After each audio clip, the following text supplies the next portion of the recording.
नमस्कार आप सभी के लिए। ये आज आपका 10 अगस्त 2020 का एडिटोरियल है जो कि लिखा किसने, सुब्रमण्यम स्वामी जी ने। द हिंदू में पब्लिश हुआ है और अगर आपने सब्सक्राइब ना किया हो चैनल को तो please hit the subscribe button. बोल क्या रहे हैं, a new direction for India US tie. एक नई दिशा है इंडिया और यूएस के संबंधों के between. The United States, under the leadership of President Franklin D. Roosevelt during the 1914s, once pressed Britain's Prime Minister Winston Churchill to free India and co-opt India as a formal ally in World War II। तो जो 1940 के जो 1940 के दशक में, मतलब early early 1940 आप समझ सकते हो। तो उसमें जो फ्रैंकलिन डी रूजवेल्ट थे, उन्होंने ब्रिटेन के प्राइम मिनिस्टर से विंस्टन चर्चिल से कहा कि इंडिया को आप आज़ाद कर दो और साथ ही साथ कोऑप्ट, मतलब इंडिया को साथ में ले लो और उसको वर्ल्ड वार टू का एक एली बना लो या संयोगात्मक उसको कर लो। पर ब्रिटेन फॉर्मली, बट दृढ़ता से, ब्रिटेन ने क्या किया, फॉर्मली मतलब दृढ़ता से, एंड ऑब्स्टिनेटली। ऑब्स्टिनेट मतलब होता है किसी चीज़ पे ज़्यादा फर्म होना या जिद्दीपना कह सकते हो आप। तो किसी चीज़ जिद्दी होना या दुराग्रहपूर्ण टाइप से, तो उस चीज़ को क्या कर दिया, रिफ्यू कर दिया। और to agree despite the writing on wall, और उस चीज़ की राइटिंग ऑन द वॉल के दीवार पर लिखने के बावजूद जो इंडियंस थे वो खड़े हो चुके थे किस चीज़ के लिए, कि वो अचीव करेंगे आज़ादी को तुरंत ही, बजाय इसके कि वो बाद में अचीव करेंगे। India stabilized after a bloody partition in 1947, और इंडिया स्टेबलाइज्ड हुआ, स्थिर हुआ, जो एक ब्लडी पार्टीशन हुआ जो 1947 के अंतर्गत। Declare its commitment to democracy, और उसने डिक्लेयर किया अपनी जो डेमोक्रेसी के लिए जो कमिटमेंट थी उसको। Fundamental right, free press and non violence and written constitutions which came into force on January 26, 1950। कोई वायलेंस नहीं हुई और उसमें हर किसी को तवज्जो दी गई, ये फंडामेंटल राइट्स दिए गए, प्रेस को आज़ादी दी गई, ये सब हुआ। The UN and China, India दस अपीयर्ड, दस मतलब होता है इस प्रकार से, इंडिया इस प्रकार से अपीयर्ड हुआ, मतलब अस्तित्व में आया, टू यूएस के लिए, एज अ वर्दी of replacing China in the most important body of United Nation, और एक योग्य विकल्प के तौर पर जो किसको रिप्लेस करे, चाइना को रिप्लेस कर दे और एक मोस्ट इम्पॉर्टेंट बॉडी बने यूनाइटेड नेशन का, namely the security council as a permanent member. और उसको क्या कहा जाता है कि परमानेंट मेंबर बने with veto in view of communist overthrow of the Chiang Kai-shek led government, और वो चाहता था कि कम्युनिस्ट जो था उसको बाहर कर दिया जाए।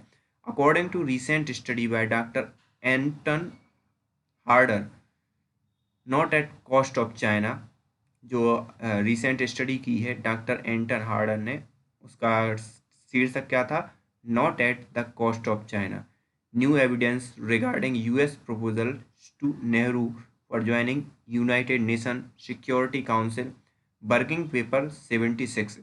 तो उसमें ये कहा गया है कि उस समय अमेरिका ने भारत के लिए प्रपोजल दिया था कि आप ज्वाइन कर लो security council. Woodrow Wilson international centre for scholar, Washington DC USA, March 2015।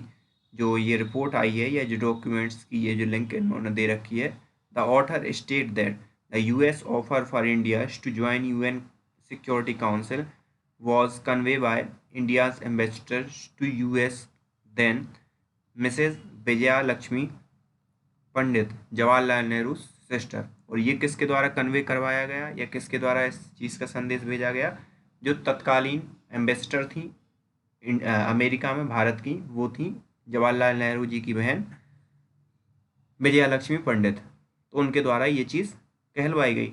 Late August 1915, Mrs Pandit wrote to her brother from Washington DC that one matter in the State Department should be known to you।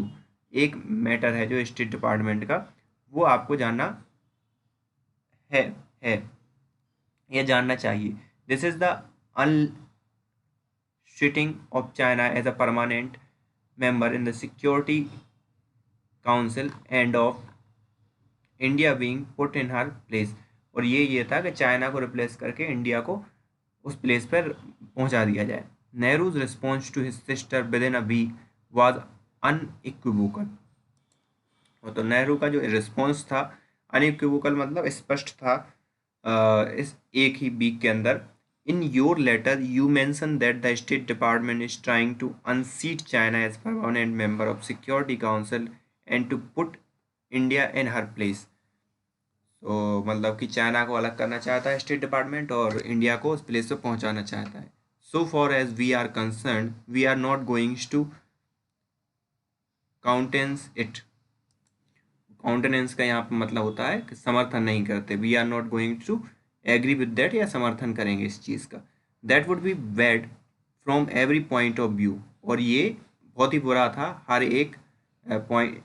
Date would be ये बहुत बुरा होगा हर एक point of view से।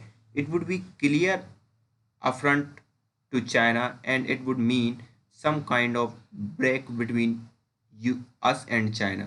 और ये clear क्या होगा, टकराव होगा किसके साथ, चाइना के साथ। और इसका मतलब ये होगा कि दरार डालेगा हमारे और चाइना के between directly. We shall go on pressing for China admission in US. और हम जाएंगे इस चीज़ को प्रेस करके कि चाइना का जो एडमिशन है यूएन के साथ एंड सिक्योरिटी काउंसिल में। India because of many factor it's certainly entitled to permanent seat in the security Council. और इंडिया जो कि मैनी कारक हैं, इट्स सर्टेनली एंटाइटल जो वास्तविकता में क्या चीज़ प्रदर्शित करते हैं कि उसे परमानेंट सीट मिलनी चाहिए, फिर भी हम चाइना के साथ ही जाएंगे। But we are not going to at the cost of China. बट हम चाइना को दरकिनार करके नहीं जाएंगे।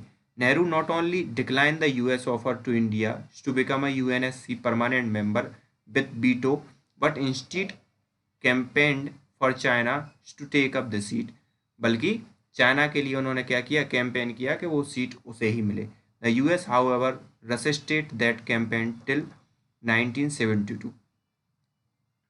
और यूएस ने रजिस्ट किया उस कैंपेन का 1972 तक। When in turn around the US supported Communist People's Republic of China and entered into the strategic partnership in 1970s onward with the reform-minded new leadership of Deng Xiaoping। और उस चीज़ को मतलब 1970 तक तो विरोध किया, फिर 1970 में जैसे ही डेंग जियापोंग आए वहाँ पे, तो फिर एक एली बन गया और स्ट्रेटेजिक पार्टनरशिप के अंदर चाइना के साथ मूव होने लगा। Subsequently, what China did to Nehru for this generosity at India's expense is a history from which we must learn। और फिर उसी के साथ साथ नेहरू के जो जेनरसिटी या जो कहना चाहिए बड़ा सामान्य व्यवहार का, जो मानवता का या जो भी है उदार व्यवहार का चाइना ने किस तरह रिस्पॉन्स दिया, उससे हमें सीखना चाहिए। No use is serve by crying about China's betrayal और परफिडाई। यहाँ पे परफिडी का मतलब होता है नमक हरामी और बिट्रेयल मतलब धोखा देना। The shift to Pakistan in 1953 after India still to Soviet Union and China in the Korean War, the US turned to Pakistan as a possible counterweight in South Asia against the Soviet Union and China। और जब 1953 में India किसकी तरफ झुका, China और Soviet union की तरफ, तो यूएस ने किसकी तरफ मुँह कर लिया, पाकिस्तान की तरफ। और एक एशिया साउथ एशिया में मतलब चाइना और रसिया के अगेंस्ट एक पार्टनर ढूंढने के लिए वो पाकिस्तान की तरफ बढ़ गया। The US made Pakistan a member of South East Asia Treaty Organization SEATO. और यूएस ने पाकिस्तान को मेंबर बनाया South East Asia Treaty Organization का and Central Treaty Organization SEATO. ये सेंटो है और ये सीटो है। And liberal give aid and armaments मतलब, और उसके लिए क्या दिया, युद्ध की सामग्री दी। Pakistan which was no match in military economic development and ancient and continuous cultural that ensured democracy begins to dream of equality with India in the international domain। और इसी के साथ पाकिस्तान ने क्या किया कि सपने देखने लगा इक्वल होने का, कि इंडिया के साथ वो इक्वल हो जाएगा हर उसमें, जबकि वो किसी भी लेवल पर टिकता नहीं था। The consequence India had to, as a consequence परिणाम स्वरूप क्या हुआ, India had to go to war Pakistan in 1965। उसका परिणाम ये हुआ कि इंडिया को जाना पड़ा का युद्ध में 1965 में, 1971 में और 1999 में।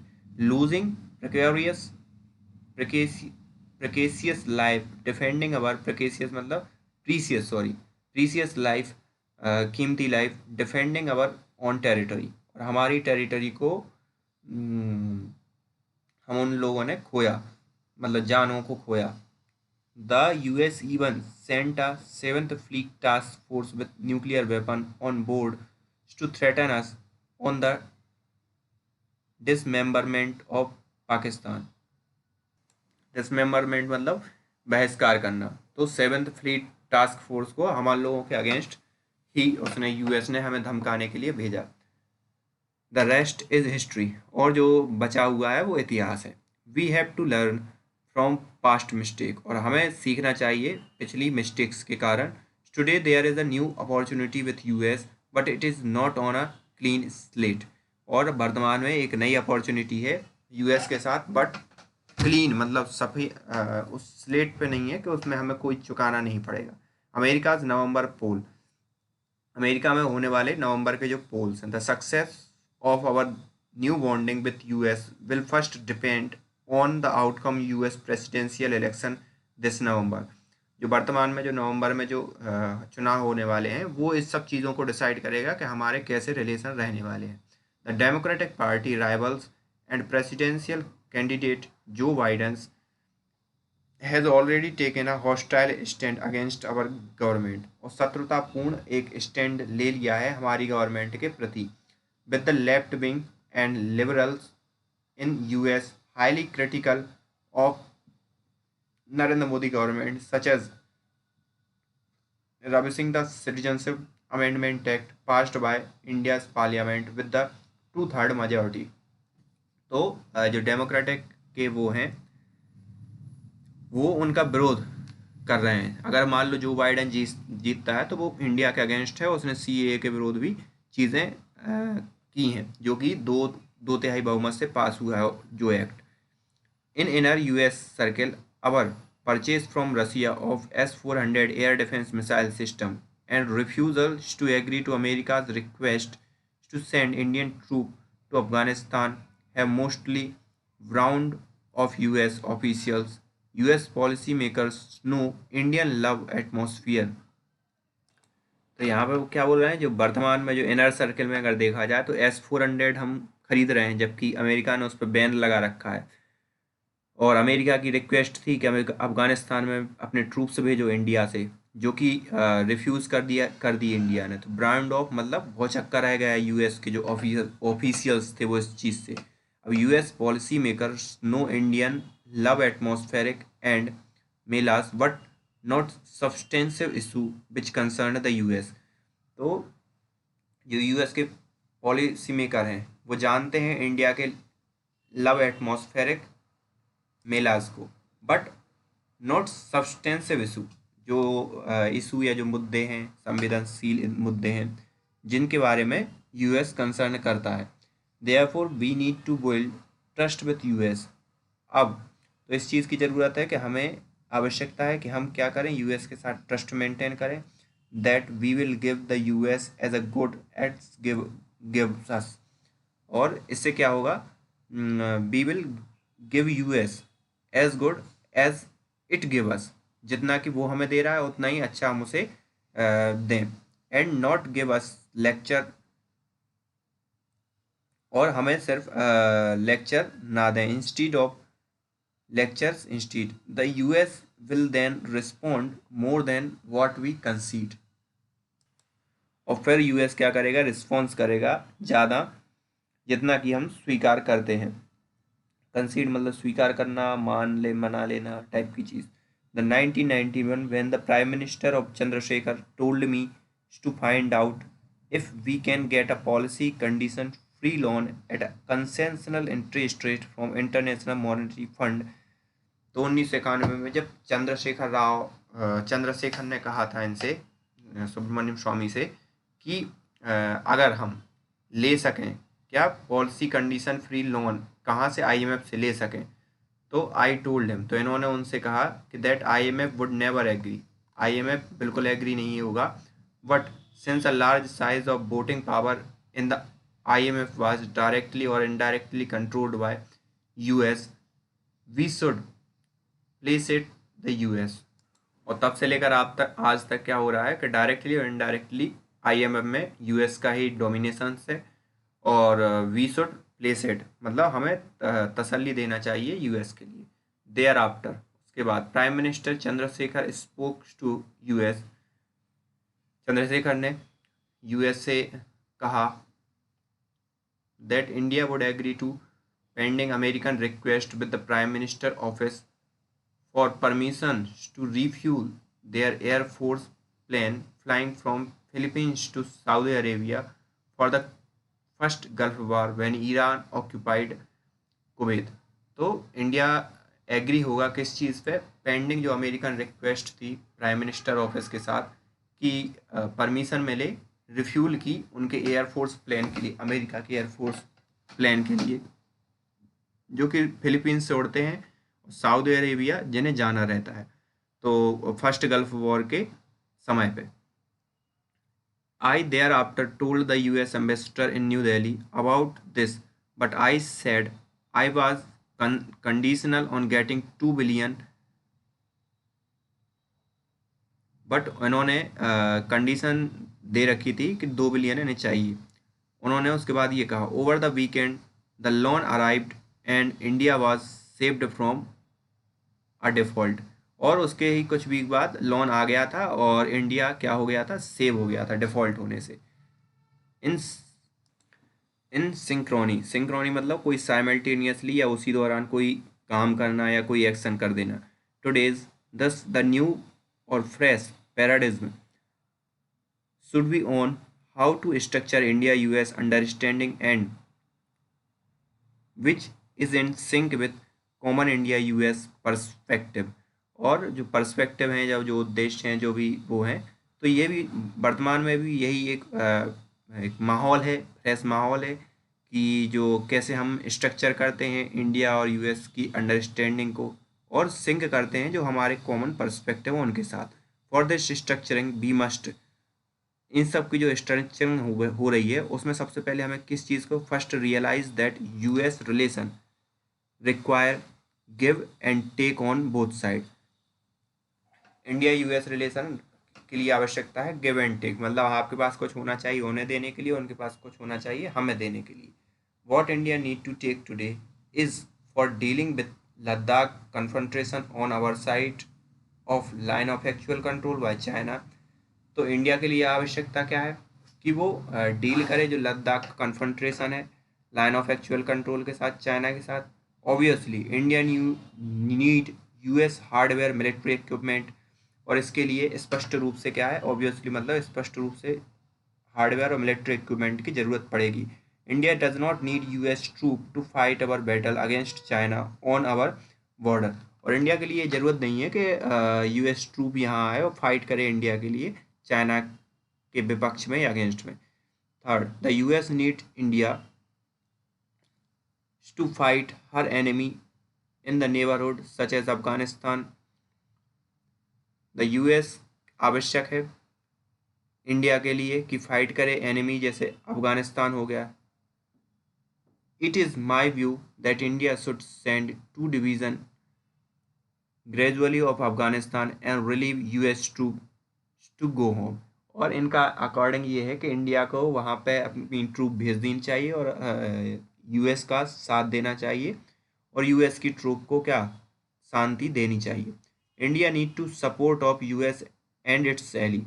इंडिया के लिए आवश्यकता है यूएस की और उसके जो भी जुड़े हुए सदस्य हैं, जो भी एली सदस्य हैं, जैसे Israel in cyber warfare, satellite mapping, of China and Pakistan, intercept of electronic communication, hard intelligence on terrorists, and controlling the military and the inter-service intelligence in Pakistan. तो इन सब की कि पाकिस्तान और चाइना के जो इंटेलिजेंस है उस चीज़ को जुटाने के लिए और साइबर स्पेस और इलेक्ट्रॉनिक की जो इंजीनियरिंग है उसमें मदद मिलेगी इंडिया के लिए। India need US to completely develop Andaman Nicobar and also the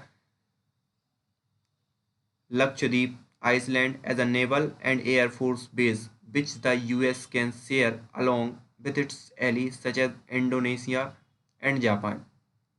और इंडिया के लिए भी आवश्यकता है कि अंडमान निकोबार आइसलैंड में नेवल द्वीप बनाए जाएं और जो इंडिया के जो एली है जैसे जापान हो गया इंडोनेशिया वो भी इस चीज़ को क्या करें शेयर कर सकें। India must be form in two area और इंडिया को दृढ़ होना चाहिए इन दो एरिया में which are not amenables to give and take. और जो उत्तरदायी नहीं होंगे एमिनेबल मतलब उत्तरदायी टू गिव एंड टेक।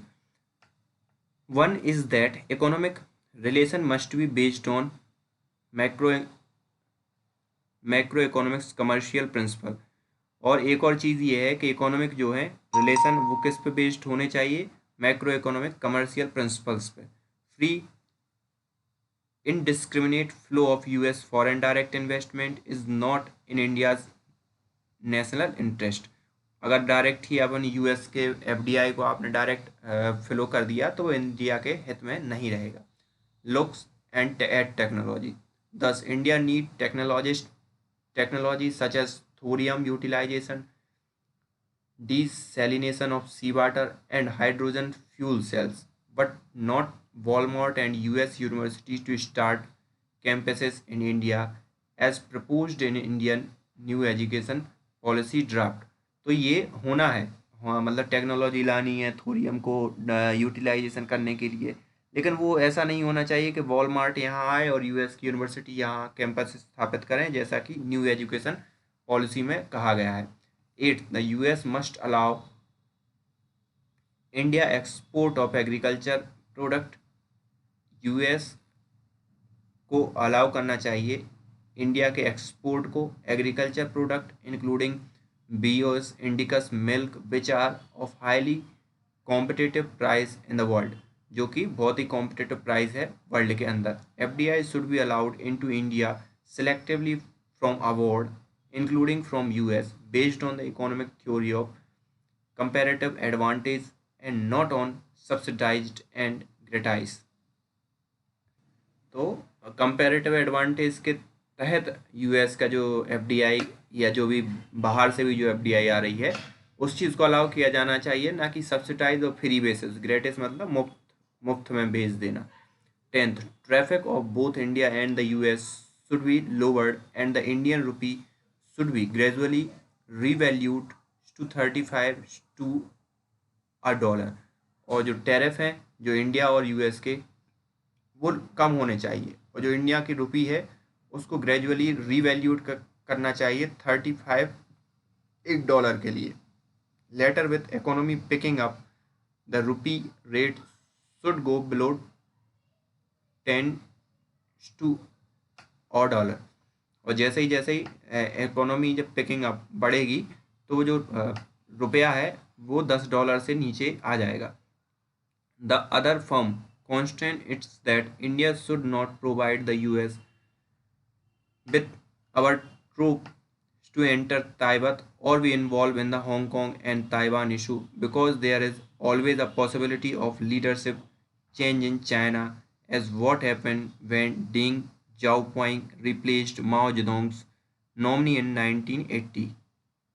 और इंडिया को क्या ये प्रोवाइड नहीं करवाना चाहिए कि यूएस हमारी ट्रूप के साथ एंटर करे कहाँ तिब्बत में और वी इन्वॉल्व इन हांगकांग और इन्वॉल्व हो हांगकांग के अंदर इन ताइवान इशू, क्योंकि because there is always possibility यहाँ पे एक हमेशा पॉसिबिलिटी रहती है कि जो लीडरशिप है वो चेंज होगी चाइना के अंदर एज वॉट हैपेंड व्हेन जब भी डेंग जियाओपिंग रिप्लेस किया था माओ जेडोंग नॉमिनी इन 1980 में।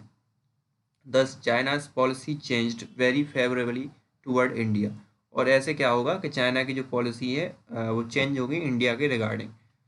इन the case of Tibet, Taiwan and Hong Kong, और जो ताइवान और तिब्बत और हांगकांग का केस है, we have made explicit agreement, और वहाँ पे हम एक स्पष्ट एग्रीमेंट कर चुके हैं। In the case of Tibet, two formal treaty were signed by Nehru 1954 and A B. Vajpayee 2003। तो दो ट्रीटी साइन हो चुकी हैं 1954 में और 2003 में। In the last point, in the long run, India and US and China should form a trilateral commitment for world peace, provide Chinese current international policy undergo a healthy change। और ये तीनों, इनका कहना है कि तीनों की तीनों जो ट्राइलेटरल हैं उनका कमिटमेंट प्रोवाइड करेंगे वर्ल्ड की पीस के लिए, चाइना के जो करंट इंटरनेशनल पॉलिसी है उनके अंदर एक अच्छा healthy change locker. So this is the end of today's editorial. So thank you.